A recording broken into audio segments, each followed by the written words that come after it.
Hello students, how are you all? In last class you learned types of adsorption.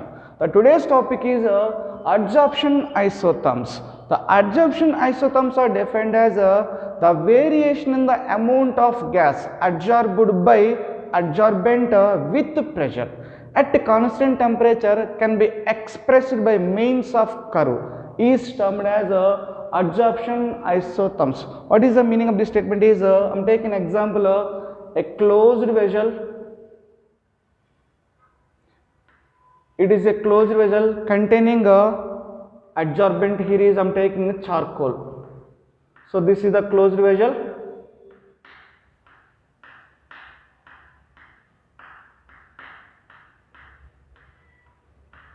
So this closed vessel contains adsorbent.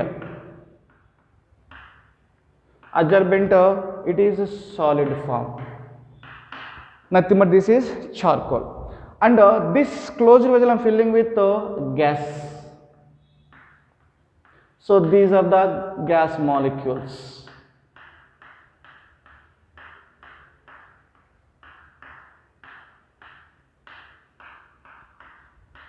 Right, I took gas molecules in a closed vessel. This is the gas molecules, nothing but adsorbate.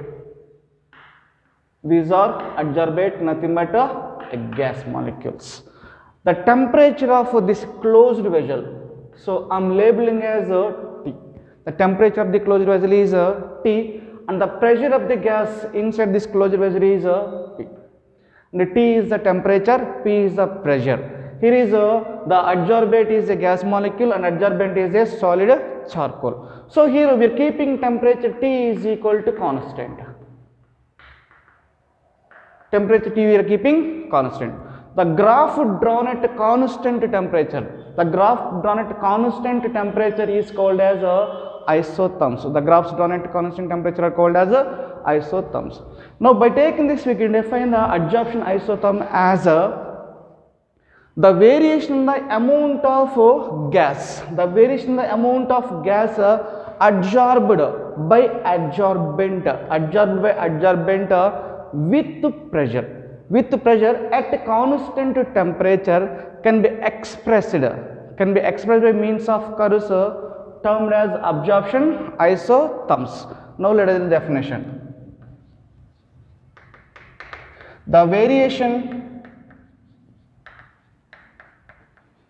variation in the adsorption of gas by adsorbent. The variation in the gas, the variation in the adsorption of gas by adsorbent with pressure at a constant temperature. At a constant temperature. At constant temperature can be expressed by means of curve,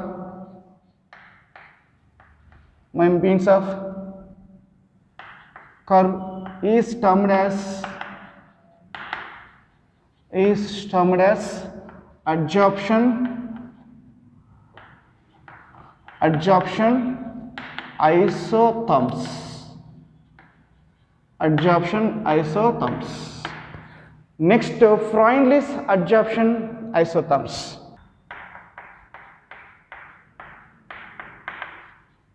Freundlich adsorption isotherm. Freundlich adsorption isotherm. Adsorption isotherm and Freundlich adsorption isotherm both are very important for PUC examination. So Freundlich gave an empirical relationship between the quantity of gas adsorbed by unit mass of solid adsorbent with pressure at a particular temperature. So what is the meaning of this statement is I am taking here adsorbate is a gas. The mass of gas Mass of gas I'm labeling as X. So it is absorbing on the charcoal. So mass of gas I'm labeling as X. Mass of adsorbent. Mass of adsorbent I'm labeling as M. So mass of adsorbent is M and mass of adsorbate nothing but gas is X. So Freundlich gave the empirical relationship between the quantity of gas adsorbed by unit mass of adsorbent with pressure at a particular temperature. So that relationship is X by M is equal to K into P power 1 by N. So this is Freundlich's equation. X by M is equal to K into P power 1 by N, where X is equal to, here X is equal to, I already wrote mass of gas. Mass of gas. Here M is equal to, I already wrote mass of adsorbent. So M is equal to mass of adsorbent. Now another point is X by M. This one is required for us. X by M is equal to, here X by M is equal to mass of gas adsorbed. Mass of gas adsorbed, we are taking per gram mass of adsorbent. Per gram of adsorbent. Per gram of adsorbent. So mass of gas adsorbed per gram of adsorbent, this X by M. Here K and P, here K is the constant, N is the constant, P is the pressure. So P already we know that P is the pressure, K and N are constants. K and N are constant. So here is P is equal to pressure. P is equal to pressure. So by taking this we can refer. So Freundlich gave empirical relationship between the quantity of mass of gas absorbed per gram of absorbent with pressure. So write the statement. Freundlich gave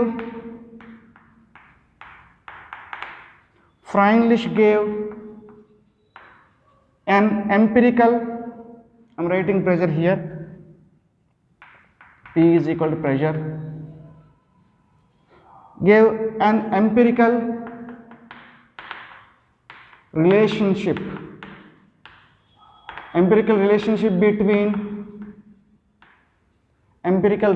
between quantity of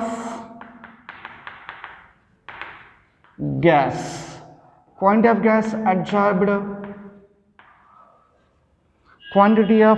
adsorbed by unit mass of solid adsorbent. Solid adsorbent and pressure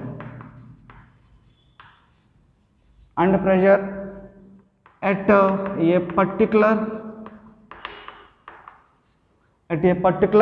temperature.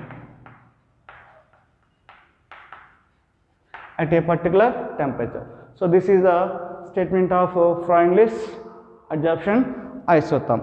Then we have to plot a graph between X by M versus P. We have to plot a graph between X by M versus P. Then we'll get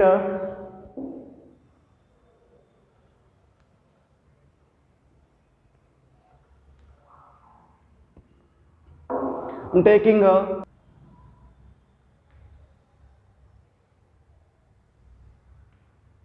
so here I'm taking X by M.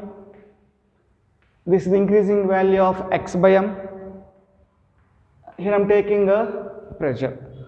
So if you plot a graph X by M against pressure, and you get a curve like this. So this is the curve at 273 Kelvin. And I am taking another curve at temperature 244 Kelvin. This is the curve at 244 Kelvin. I'm drawing another curve. This is at 195 Kelvin. So if you plot a graph X by M, that means mass of gas absorbed per gram of adsorbent, x by m against pressure. So I'm taking a pressure at a fixed, so this point I'm taking at a fixed pressure, so compare the variation of absorption, how much amount of gas absorbed per gram of adsorbent with temperature. So from here to here temperature value is decreases, 273 to 244 temperature is decreases, 244 to 195 Kelvin the temperature is decreases. So from one graph to here temperature is decreases, this point keep in mind, temperature is going to get decreases. So at a fixed pressure, this is the amount of x by m value, for this case 244, this is the x by m value, this is the x by m value. So when temperature is decreases, the x by m value is going to get increases, temperature is decreases, x by m value is increases, x by m value increase meaning is mass of gas absorbed is increases. So temperature is decreases, temperature is decreases at a fixed pressure, the x by m value is going to get decreased, nothing but mass of gas absorbed is, mass of the gas absorbed per gram of adsorbent is going to get increases. This point clears that the physical absorption increases with the decreasing of pressure. So this is at 270 Kelvin, this is 270 is the high temperature, 195 is the low temperature. At low temperature there is a large extent of absorption, extent of absorption is maximum. At high temperature extent of absorption is very less, temperature is decreases, absorption is going to get increase, that too physical absorption is going to get increases. Write the same statement. Temperature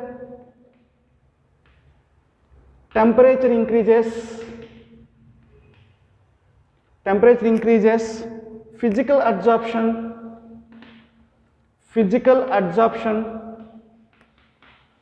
decreases. Temperature increases, physical absorption decreases.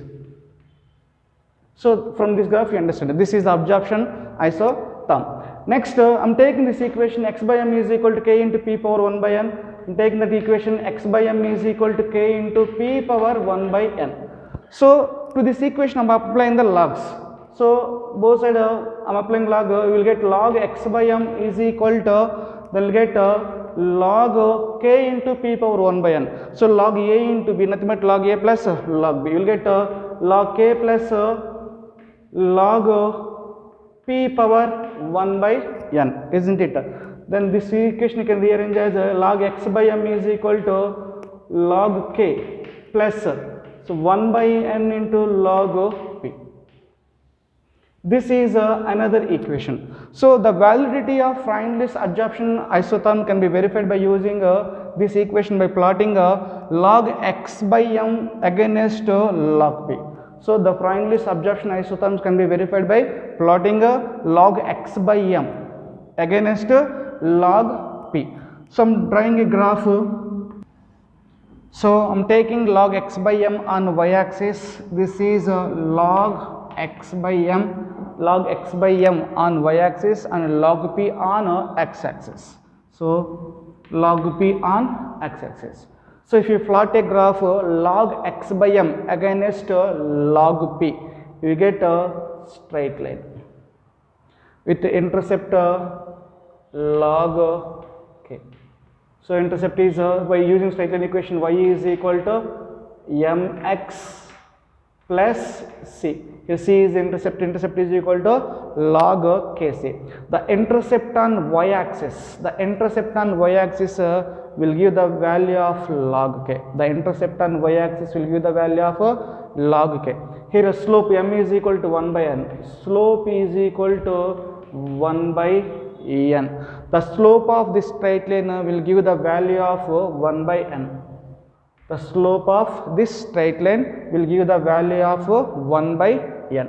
So this is the graph you will get to plot log, you will get the graph by plotting log x by m against log p with positive slope. Now here factor 1 by n. The factor 1 by n varies between 0 and 1. The factor 1 by n value between 0 and 1. I'm taking this equation, x by m is equal to k into p power 1 by n. If I take n is equal to 0, if I take n is equal to 0, 1 by n is equal to 0, if I take 1 by n is equal to 0, then what we will get is log x by m is equal to k into p power 0, something power 0 is equal to 1, then x by m is equal to constant. We will get x by m is equal to constant.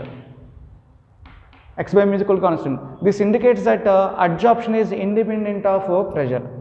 Adsorption is independent.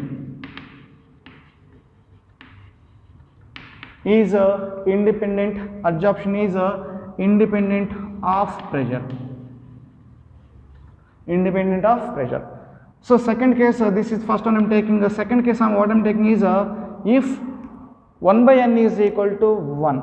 So what I mean is x by m is equal to k into p power 1 by n if n is equal to 1. If you take n is equal to 1, in such case x by m is equal to k into p power 1. Nothing but x by m directly proportional to p. X by m is directly proportional to p. This indicates that the adsorption is varies directly with the pressure. Adsorption varies directly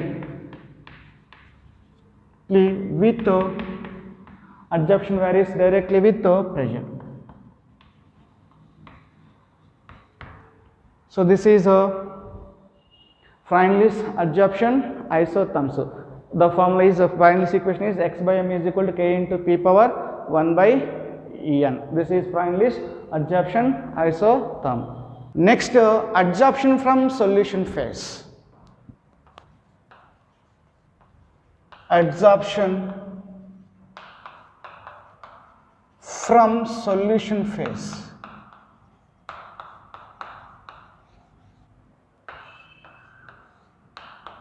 Solids can adsorb solutes from a solution. So what is the meaning of this statement is I am taking a vessel,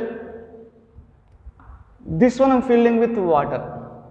So in a container I took water, to this water I added acetic acid, CH3COOH. So CH3COOH is added to the acetic acid. So this is a aqueous solution of acetic acid. In aqueous solution of acetic acid, acetic acid is a solute. Acetic acid is a solute and water. So water is a solvent. So water is a solvent. Acetic acid is a solute and water is a solvent. Next, the concentration of the solution I am labeling as C. So C is the concentration. Concentration of solution. So here C is the concentration of solution. Next, to this solution I am adding charcoal. To the solution I am adding charcoal. It is a solid. So after adding the charcoal to the solution, we have to shake vigorously. We have to stir it vigorously or shake it vigorously. Then what will happen is here solid is a adsorbent. This is a adsorbent. Here acetic acid solute is a adsorbate. So the solute particles, nothing but acetic acid molecules gets adsorbed on the surface of this solid adsorbent, nothing but charcoal. So what I meaning is imagine this is a solid particle, this is a adsorbent. Upon its surface of this adsorbent, the acetic acid molecule at the surface of this adsorbent, nothing but on the surface of the charcoal, acetic acid molecule gets adsorbed. So the solids can adsorb, solids, nothing but here is charcoal. The solids can adsorb solutes. The solids can adsorb solutes from solution. This is a solution. So what is the point is the solids can adsorb solutes from solution. Solids can adsorb solutes from solution. Now, one question is arises, when the adsorption is taking place, what about the concentration of solution? So, initial concentration I am labeling as its concentration increases or decreases. So, concentration when the solid gets adsorbed on the surface of this solid, the concentration of solution decreases. Concentration of solution decreases. When the solute present in the solution, what is the solute present in solution get adsorbed on the surface of solid. As a result, the concentration of the solution is going to get decreases. And the following observations are made. In case of adsorption of solution phase. The following observations are made or have been made in case of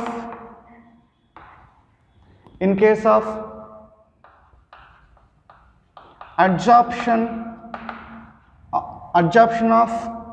from solution phase.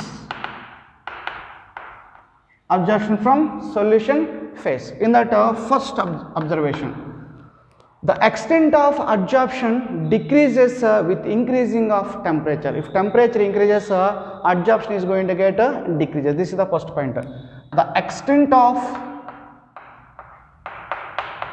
adsorption decreases with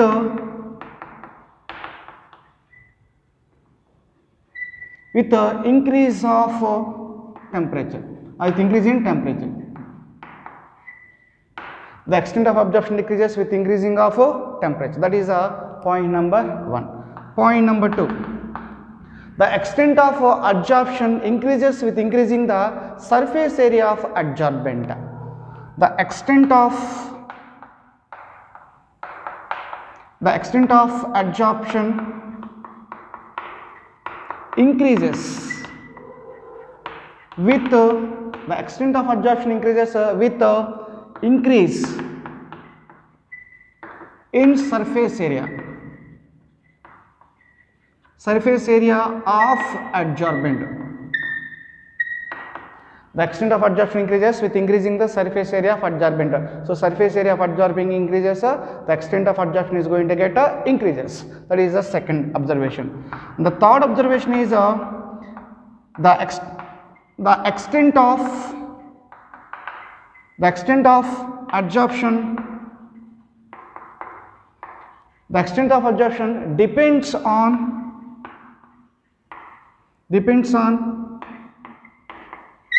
amount of solute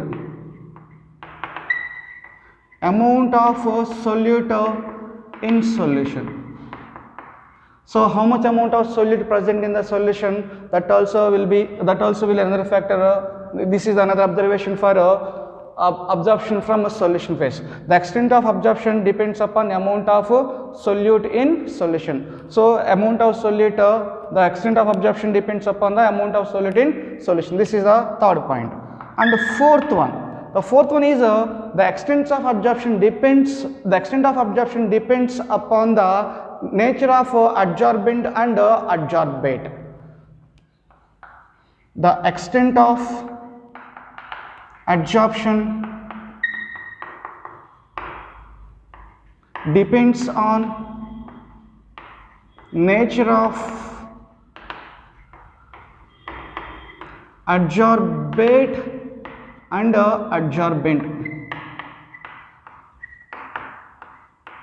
So, the extent of adsorption depends upon nature of adsorbate and adsorbent. Here is adsorbate is solid charcoal, adsorbent is acetic acid. So, adsorbate is acetic acid, adsorbent is charcoal. So, the extent of adsorption depends upon nature of adsorbate and adsorbent.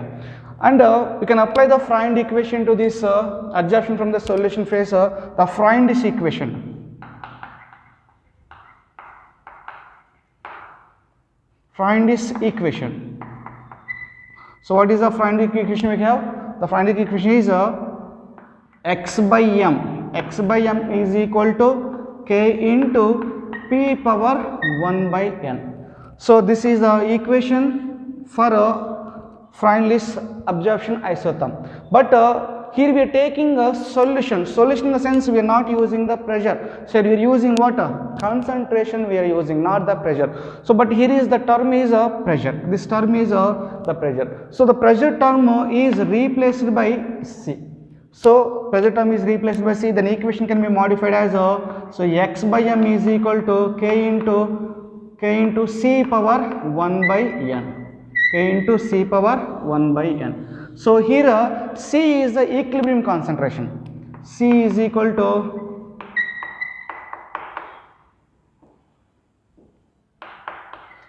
equilibrium concentration.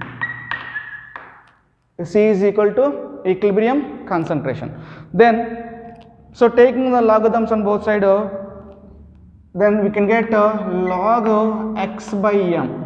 Log x by m is equal to log a into b, log a plus log b. You will get log k plus log c power 1 by n.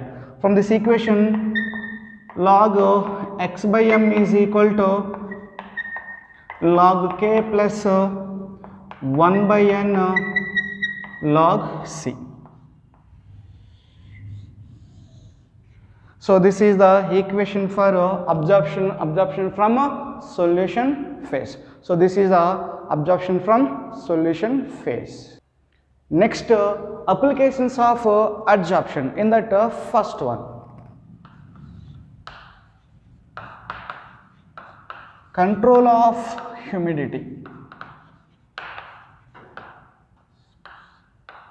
Control of humidity. Silica gel and aluminum gel are used as adsorbents to remove moisture and control the humidity of air. What is this point meaning is, I am taking a room, imagine it is a room. In this room there is a moisture in air. So air contain moisture, water vapor. Then this moisture we have to remove. To remove this moisture present in this room, we have to take a silica gel. Silica gel and you can take aluminum gel. Aluminum gel. So in this room we have to place a silica gel or aluminum gel in this room. The silica gel and aluminum gel absorb the moisture and control the humidity of this air. So the silica gel and aluminum gel is can act as adsorbents. So here is moisture. What is the moisture present in the room that gets adsorbed on the surface of silica gel and aluminum gel. So here silica gel and aluminum gel can act as adsorbents. So silica gel and aluminum gel are used as adsorbents to remove moisture and control the humidity of air. So this is the first application. And the second one is removal of coloring matter from solutions. So removal of coloring matter from solutions. So let us understand what is removal of coloring matter from a solution. Suppose I am taking a solution. Imagine this container has a solution. Solution is there. And this solution is colored. So the solution is colored, and the color of the solution is because of the presence of impurities. Color is due to presence of impurities. So the solution is a colored solution. The color of the solution is because of presence of impurities. So if you remove these impurities, from the solution will become colorless, and the solution will become free from impurities also. Then we have to remove the color of the solution. If you want to remove the color of the solution, we have to remove these impurities. Then what we have to do is to this solution we have to add animal charcoal. Animal charcoal. So to this colored solution we have to add animal charcoal. This animal charcoal absorb the impurities The animal charcoal absorb the impurities from the solution. So when animal charcoal absorb the impurities from the impurities from the solution, so after filtration of the solution will become colorless. So the impurities gets adsorbed upon the surface of animal charcoal. So the removal of coloring matter from the solution, so we will use animal charcoal. So this is the removal of coloring matter from solution. This is the second application. Then third one,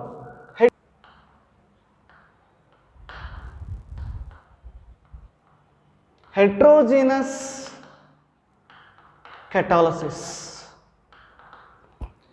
The reactant molecules gets adsorbed on the surface of a catalyst at increase the rate of a chemical reaction. So in heterogeneous catalysis, the reactant molecules gets adsorbed on the surface of a catalyst and which increase the rate of a chemical reaction. Here the catalyst is defined as the substance which increase the rate of chemical reaction. The substance which increase the rate of chemical reaction without undergoing any chemical change is called as a catalyst, or the substance which increase the rate of chemical reaction without undergoing any change in chemical nature and mass is called as a catalyst. So in heterogeneous catalysis, the reactant molecules gets adsorbed on the surface of a catalyst which increase the rate of a chemical reaction. Let us understand the heterogeneous catalysis by taking an example. I am taking a manufacture of ammonia by Haber process. Manufacture of ammonia by Haber process, or manufacturing of ammonia by Haber's process. So here the nitrogen react with N2 plus 3H2 gives rise to 2NH3. So all are in gaseous form, right? So here is we are using iron as a catalyst. Manufacturing ammonia by Haber process, we are using iron as a catalyst. The catalyst is a solid form. Here these are the reactants. Nitrogen, hydrogen are reactants, and iron is a catalyst. Iron is a catalyst. So reactant phase is nitrogen is a gas, hydrogen is a gas, but here is iron is a solid. So reactants and catalysts are in different phases. The reactants are and catalysts are in different phases. So we have to call it as heterogeneous catalysis. Reactants and catalysts are in different phases. We have to call it as a heterogeneous catalysis. If reactants and catalysts are in same phase, we have to call it as a homogeneous catalysis. Example I am writing here. So 2SO2 plus O2 gives rise to 2SO3. In this case I am taking a nitric oxide NO. It is a gaseous state, oxygen is a gaseous state, sulfur dioxide is a gaseous state. So look at this, reactants are in gaseous phase. This NO here is a catalyst. Reactants and catalysts both are in a gaseous state. This we have to call as a homogeneous catalysis. Homogeneous catalysis. So I understand discussing homogeneous catalysis, but we have to use a heterogeneous catalysis for application of adsorption. So in heterogeneous catalysis, this is iron. Iron is a solid form. The reactant molecule gets adsorbed on the surface of this catalyst to increase the rate of chemical reaction. Reactant molecules gets adsorbed on the reactant molecules gaseous state. Here is iron is a solid. The gaseous molecules gets adsorbed on the surface of a solid to increase the rate of chemical reaction. So here is adsorption phenomenon is taking place. So it is an application. Let us take one more example for this case, heterogeneous catalysis. Manufacture of sulfuric acid by contact process. Manufacture of sulfuric acid H2SO4 by contact process. Manufacture of sulfuric acid by contact process. In this case we have take 2SO2 plus O2 gives rise to, here is a catalyst is V2O5, vanadium pentoxide. We'll get is 2SO3. So here SO2 is a gas, oxygen is a gas, V2O5 is solid, and SO3 is gas. Here is this equation is different. Here is catalyst is nitric oxide, here is catalyst is vanadium pentoxide V2O5. So this is the solid. So reactants and catalyst are in different phases. So catalyst is a solid, a reactant, this is reactants are sulfur dioxide and oxygen is in a gaseous state. So both are in different phases. So this is comes under heterogeneous catalysis. In this heterogeneous catalysis, the reactant molecule gets adsorbed on the surface of a catalyst, which increases the rate of chemical reaction. And another example is hydrogenation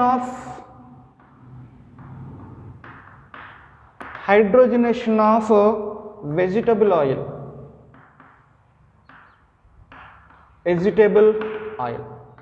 Hydrogenation of vegetable oil. In the case of hydrogen of vegetable oil, I am taking a vegetable oil,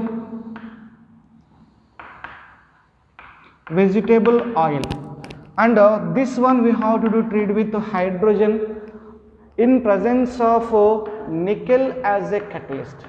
Nickel is a solid, hydrogen is a gaseous state. Even the reactants and catalyst are in different phases. So this is comes under heterogeneous catalysis. The product what we are going to get here is vegetable ghee or vanaspati.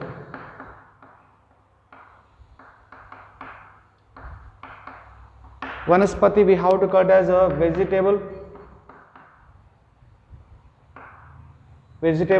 ghee, or vanaspati is going to get formed. So in the hydrogenation of vegetable oil,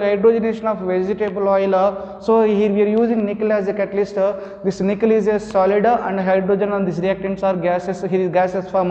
So catalyst and the reactants are in different phases. It comes under heterogeneous catalysis. In heterogeneous catalysis, reactant molecules gets adsorbed on the surface of catalyst. Here catalyst is iron, here catalyst is V2O5, here catalyst is nickel. So reactant molecules gets adsorbed on the catalyst and it increases the rate of chemical reaction. So the absorption phenomena are taking place in heterogeneous catalysis. This is a third application, heterogeneous catalysis. Next, separation of inert gases. Inert gases are separated from their mixture by using absorption phenomena. So here we have inert gases helium, neon, argon, krypton, xenon and radon. So these are the inert gases. So all these inert gases in the form of a mixture. This is a mixture of inert gases. It is a mixture of inert gases. So we want to separate inert gases from their mixture. So we have to separate all the gases from their mixture. So to separate inert gases from the mixture, so we have to use absorption technique. In this case, due to difference in the degree of adsorption of gases by charcoal, the mixture of noble gases can be separated by adsorption on coconut charcoal at different temperatures. So the noble gases do not adsorb the same extent on the coconut charcoal. So there is a difference in the degree of adsorption of gases by the charcoal. Due to difference in the degree of absorption of gases by charcoal, we are able to separate a mixture of noble gases at different temperatures. This is one application. The next one is in curing diseases. The number of drugs kill germs by getting themselves adsorbed on germs. This sentence meaning is, imagine this is a microorganism, germ like bacteria.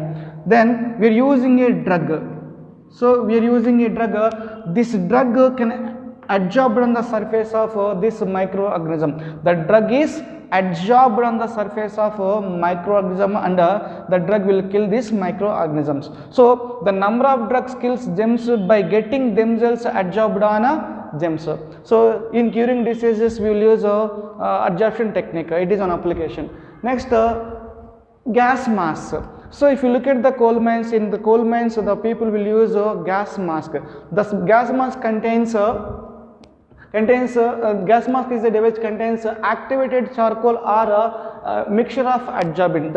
The gas mask contain activated charcoal or a mixture of adsorbent. So whenever the poisonous gases will come out from the coal mines, those gases will adsorb on the surface of this activated charcoal or a mixture of adsorbent. So in coal mines, whenever the poisonous gases will be get released, those poisonous gases will be adsorbed on the surface of activated charcoal or mixture of adsorbent which is present in a gas mask. The gas mask is a device which contains activated charcoal and a mixture of adsorbent is usually used by coal mines to adsorb poisonous gases during the breathing. So it is an application of adsorption. And the next one is chromatographic analysis. So chromatographic analysis, in chromatography, the chromatography analysis, simply chromatography is based on the technique of adsorption. In chromatography analysis is based on the phenomenon of adsorption and find the number of applications in analytical and industrial method. So simply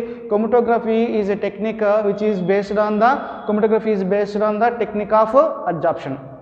Simply chromatography is based on adsorption. So these are the some important applications of absorption. Next class I will come out with another continuation topic.